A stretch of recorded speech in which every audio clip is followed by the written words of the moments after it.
Hi guys, I'm Dan at vintagevello.org and today we are going to peer into the world of the tandem bike. Tandems.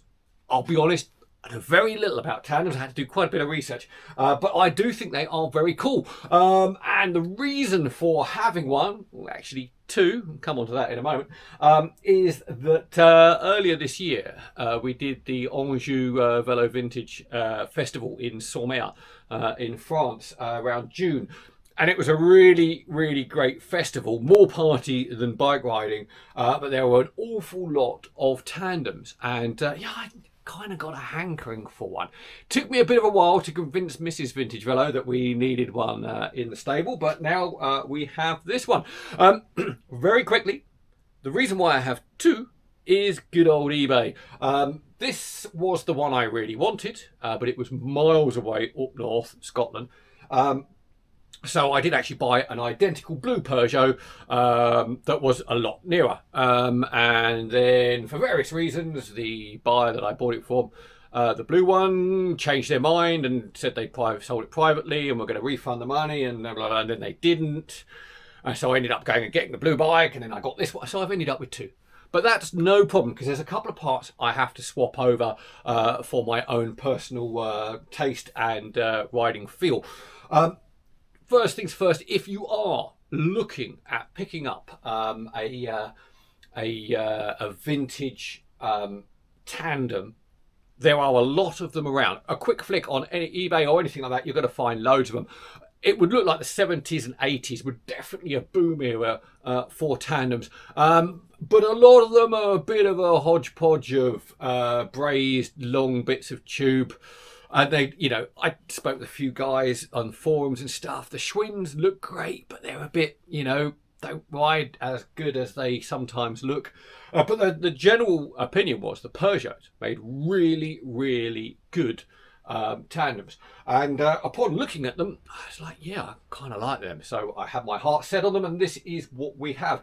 I'll get you in close on the details. There's a few bits of vernacular you need to know about tandems. The first is weight. They are really heavy, like really heavy. It's not going in the stand, it's that heavy. We can replace heavy for tandem in the English dictionary, I think. But also the area up front here is the captain's area. Yeah, it's going to be me, that captain. I like that. That's a good term. At the back, shoveling on the coals for the power, is the stoker. Or probably, wearing a nice polka dot dress with her feet up, drinking bubbly and things like that, will be Mrs. Vintage Velo, while I'm up front sweating like a pig doing the work. I think that's how it's going to work. Because let's be fair, tandems, you're not going to be riding them at this time of year. It's horrible, it's wet. These are all about summer days, straw hats, Prosecco, and just, riding along on a summer's evening. That's what they're all about. And to be fair, riding this up and down the road a little bit, everyone just stops and waves and smiles. It's a very different experience from riding a regular bike for the general public's kind of amazement. I think they're wondering if you're not going to fall off. But aside from those parts there, as we work our way down here, this is I think it's a stiffener tube, something like that. I forgot the name of that. Down here, let me get you in close. Hang on. Okay. So obviously we have cranks, direct connection, one-to-one drive, front to back. And if you're wondering what deals with the chain tension, that is on here. I'll get you in close there. What we have here is one of these. It is an elliptical bottom bracket shell. And you unbolt there, you can turn that, and the turning action on that, which is effectively almost like a cam, increases or decreases the tension on the chain, which is kind of cool. And then, we're all used to things like, down tubes, seat stays, chain stays, things like that. But get this, right? This is beautiful. Here we have, it's elliptical. One of the things I fell in love with on the Peageot. But that tube there is a boom tube. Fantastic. Boom tube. Love it. Come towards the back here, a bit more regular. Obviously the bottom bracket is an extra long one because you've got the two-sided cranks on there. Come down the back here, and what you should have is a rear hub brake. Reason for that is due to the weight of the bike and two riders. It's highly recommended that tandems have 3 brakes, front and rear.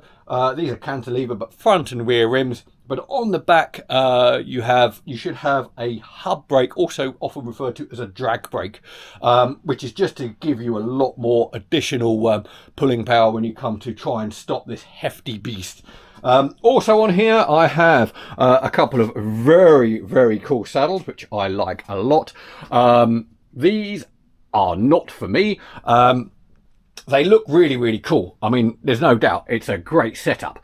But I'm not an upright rider. Again, if you remember at Anjou earlier this year, the French Vélo de Ville town bike I rode had a very upright seating position, and I am just not suited to that. So these are going to get swapped over for the drop bar setup off of the blue Peageot. Heavy gauge. I don't know what I can't find anything on here to tell me what this is made out of, but I can tell you it is a very thick, probably kind of chrome moly heavyweight tubing. It is externally brazed as well. Don't think it's wood. I think that's all brazed up. Yeah, you know, the seat post here is held in with a bit of carrier bag. So I think I worked on this bike before. I must have. But what we're going to do now, we are going to pull this apart, clean it all up. Oh, one thing I have noticed as well, on the back here, this is 6-speed. We have a regular simplex setup, and I think we can do a little bit better than this. I found lying around a 6-speed index Shimano lever, so I think I'm going to have a go at just swapping that out for an index 6-speed shifter. That will make my life a lot easier when I'm grabbing gears on this thing. Oh, and yeah, I mean, rule of thumb, you should not have your expander gap showing when you, I mean, yeah. I mean, there are many, many rules about how much steerage or how much post you can have showing. Yeah, that stem is 100% too far and is very dangerous. Don't do that. Can't help but notice also in the expander slot there's no hole, as well as it being too far out, so it could crack or damage the steering tube. Also, that could just shear straight off, because without any hole on the expander, the forces could just crack that straight off. So yeah, 101, really dangerous setup. Don't be doing that. Obviously, when I put it back together on the other bike, it will not look like that. I'll drill that hole out as well and make things a lot better. I'm glad we looked at that. Anyway, right. Okay, let's get to make a bit of progress. Got the front bars off, the cables out, the triple sets, all the rest of it. Just thought I'd show you that. That's another fine. I mean, you don't do this to your seat post. Whatever this is, I don't think it's a Tesco's carrier bag. I think it's actually like electrical tape, something like that.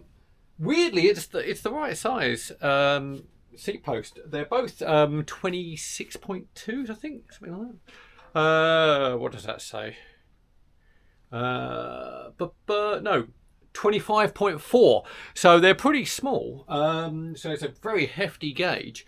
And there's plenty of space to tighten that up on the rear expander, so I don't quite understand why they've done this, but we'll get that off and clean it up and play around and, you know, don't do that. We have updates. Obviously, I've gone ahead and popped the 6-speed index shifter on here. I changed the rear wheel and the front wheel so I could have the 6-speed Shimano on there. It's not lost on me that an indexing shifter, it's not perfect on a very long run of cabling like this and running into a perfectly serviceable but not the crispest of rear simplex derailleurs. But seems to be working. But at the moment I've only really had this on the floor. I can't get it in the stand. I won't really know till I get it out there on the road. I'm going to go ahead now and pop the new bars on. These are those. Kind of cool, at least for a starter. They do have the expander hole at the back cut in, so that's a good thing. Less chance of shearage. And also, something I've never seen before, but obviously, you know, every day's a school day. On here, if we look on the tops here of the brake lever, it is actually a twin cable specific lever. I'll get you in there. Look at that. How cool is that? So what that does is on my right, as long as it's set up right, I've changed the pads as well, it applies the braking evenly to the front and the rear. Which is kind of cool, all off the one lever. And then my left lever is set for the drag brake. So it's all off the front cockpit. Pretty neat. Never seen that before. Obviously, clearly very, very tandem specific. Of note, there's a lot of parts and bits on a tandem when you start playing around with them. Just getting the rear wheel off. There's extra bits all over the place to allow for that drag brake and other bits and bobs. It is, I mean, hey, I'm used to lightweight race bikes that have the minimum on there. This is just covered in stuff, just stuff, and it's all kind of covered in filth and muck. So I have to suck that up, I think. So work continues. It does feel a little eternal. This is another day working on the tandem. Being French, of course, my workbench just looks like a complete disaster zone. The number of tools that you need, because, you know, why make them all have the same Allen bolt? No, we can't do anything like that. But I've got to just, I've got the main brakes all sorted. I've just got to put a fresh cable on the drag brake. Now, one thing when you are changing brake cables or lever cables on a tandem, be sure to order the very, very, very long ones, because tandems are big, you know, and there are special ones available for them, and they are enormous, so make sure you get them. Otherwise, there's no chance they're going to fit at all. But we're going to run this one up there. Then I think we're going to get some fresh bar tape on here, and then I'm going to start finally clearing this up for the we should be pretty much there. So yeah, a little bit of just touch-up paintwork might be needed. I'm not spraying this, it's far too big, but there's quite a lot of little chips and stuff over the years, so I might just try and make those a little bit better. Now there we go, our mid-80s Peageot is ready for Anjou Velo Vintage next summer. Well, I say ready, almost ready. The rear drum brake is still giving me some hassle, so I'm going to play around with that a little bit. Of note, also, I have removed the rear toe clips and straps on here, on the back pedal, and on the front, I'll get you in close actually. So what we've got, I've just trimmed off the front leading edge of the Christoph toe clip, and that effectively turns it into what's called a Christoph Mini, which were commercially available. You just get rid of the strap part. I'm planning on wearing my dancing shoes when I'm riding this, better. Yeah, I'm planning on wearing my dancing shoes when I'm riding this, so clips and straps, they are not an option. And also, to be fair, there's going to be no pumping going on this. Steady. Pumping is when the stoker and the captain, in synchronization, get out of the saddle and get pumping on the pedals. No. We're going to stay seated. I'll keep the power in. Keep safe and all the rest of it, because you know, weighs a ton and who knows what will happen. Anyway, I hope you enjoyed that video. You might have found it useful. You may even think I'm going to go and snag me up a tandem as well. Incidentally, if anyone is in the market for a tandem, I happen to have a very, very nice, actually slightly younger than this one, blue. So it's the mid-light metallic blue. Peageot Tandem, full complete bike, full setup with those other bars on, and that's ready to go. So if you want that, you know, get in touch, and yeah, well, I'm sure there's a deal that can be done. In the meantime, do like and subscribe for anything else that's cool to do with vintage bikes. Thanks a lot.